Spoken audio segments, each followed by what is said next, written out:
tingin mo, sino ang nag-utos para ipapatay ang papa mo?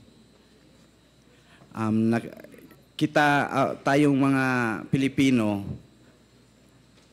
nakita natin sa TV na ang dating presidente nagsasabi na patayin niya lahat ng mga narcolis. So, sa pagkaintindi ko, siya talaga ang nag-utos na patayin ang papa ko. So naniniwala ka na ang dating Pangulo ang nag-utos ay papatay ang iyong tatay? Opo, Mr. Chair. Oh, bukas, lahat ng DDS troll, titirahin tayo. Tama. Okay lang yun. Basta ang sa atin, ang katotohanan lang.